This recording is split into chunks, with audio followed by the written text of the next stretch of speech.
मालकीन बाई, काय चाललंय? या मावशी म्हणतात त्यांची मैत्रीण इकडे राहते, तुम्हीच सांगा ना हिला. कोण हवंय तुम्हाला?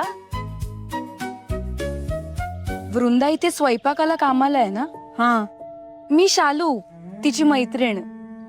मुंबईत आल्यापासून ती माझ्याकडेच राहायला आहे ना. 2 दिवस झाले घरी नाही आली म्हणून बघायला आले. तू शालू होय? हो. अगं खूप ऐकलंय मी तुझ्याबद्दल तिच्याकडनं. मग हा असं काय बोलतोय? काय रे, वृंदा आपल्याकडे तुझ्या लक्षात नाही राहत का? वृंदा, असा कसा तू? चल आत ये, ती आतच आहे, ये ना.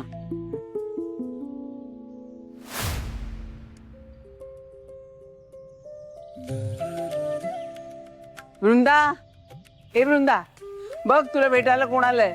शालू, अगं तू तू इथे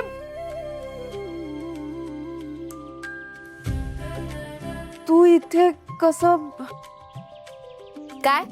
तू विसरलीयस का? मुंबईत आल्यापासून तू माझ्याकडे आहेस मुक्कामाला. 2 दिवस तुझा काहीच पत्ता नाही. तुला फोन करतो, फोन पण लागत नाहीये. काय समजायचं काय मी? म्हणून मीच ठरवलं जाऊन बघून येते काय चाललंय ते. हे बघ शालू, परवा ती यायला निघाली होती, पण अगं खूप उशीर झाला होता. मग मी म्हटलं एवढ्या रात्री कशाला जातेस, थांब इथेच, उद्या सकाळी जा. अच्छा, मग काल काल काय झालं? काल का नाही आलीस?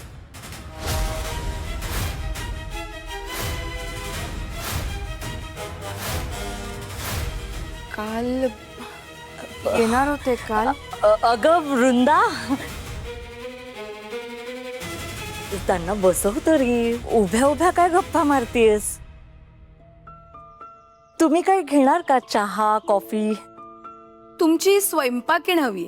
जाऊ का घेऊन? ए, ए, ए, तिला नाही न्यायचं. हा, अरे किती छान चव आहे तिच्या हाताला.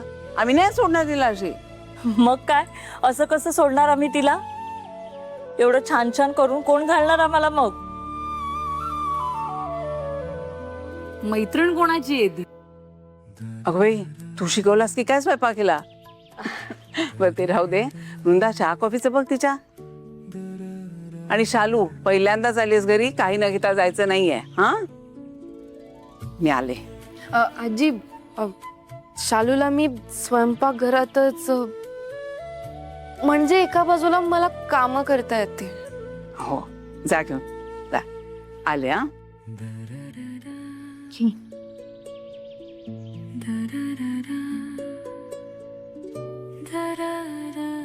कशीस ग शालू, तू कुठेही काय बडबडत असतेस. मी चहा ठेवते, तू थांब.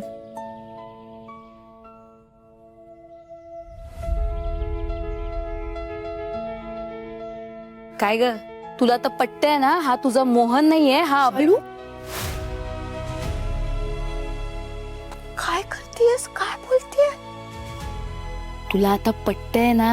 हा तुझा मोहन नाहीये, हा अभिमन्यू आहे.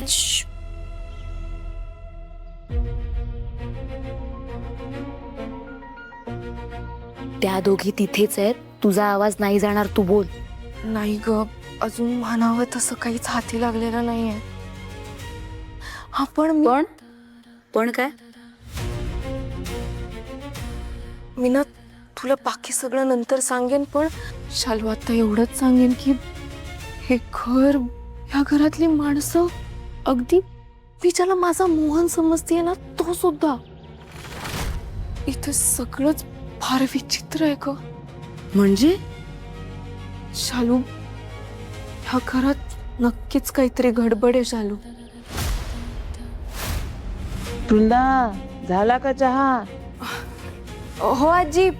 ऐक, आपण ना मी ज्या खोलीत राहते ना, तिथे जाऊन बोलू. हा, चल. आजी, आम्ही जरा त्या खोलीत गप्पा मारतो. बर, तू आत ये आधी, बस.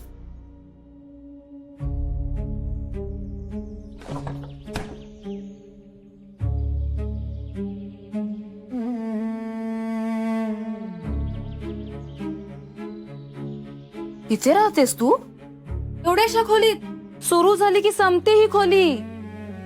शालू, मी माझ्या मोहनसाठी कुठेही राहायला तयार आहे. तू बस आधी. ऐक ना वृंदे, घर भारी आहे हा.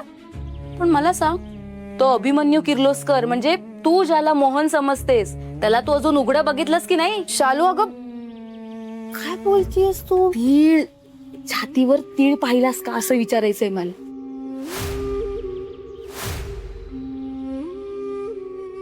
नाही. नाही?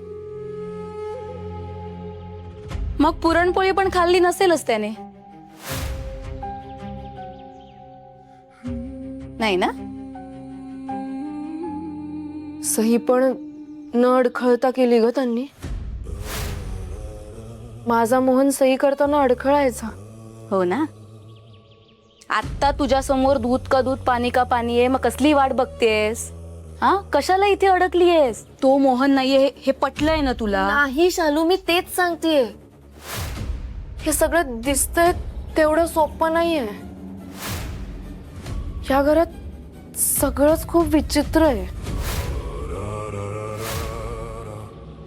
म्हणजे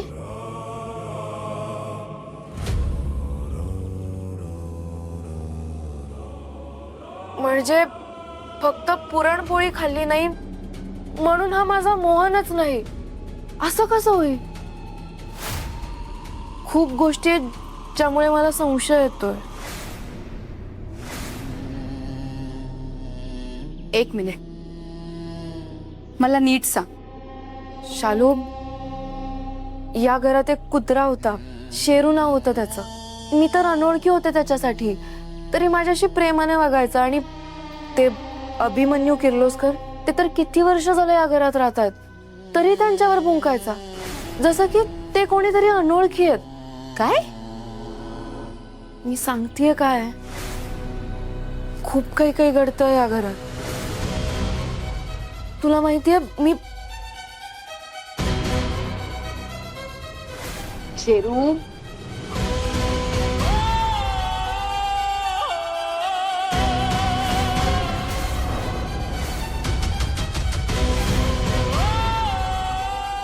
सर्ववशे मम सदा, सर्व मम विधेय, सर्ववशे मम सदा, सर्व मम विधेय.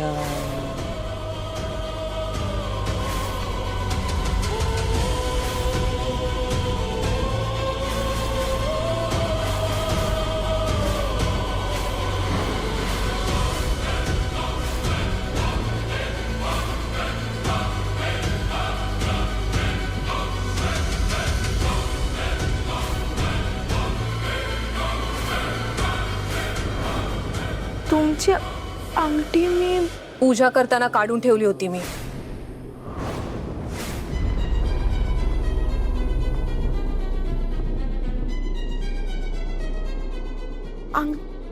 अंगठी कुठे? मी इथेच ठेवलेली. बस, तू आताच्या आता चल इथून. तू चल. चालू अगं. वृंदे, अगं अगं ऐक ना माझं, नको अडकोस इथे.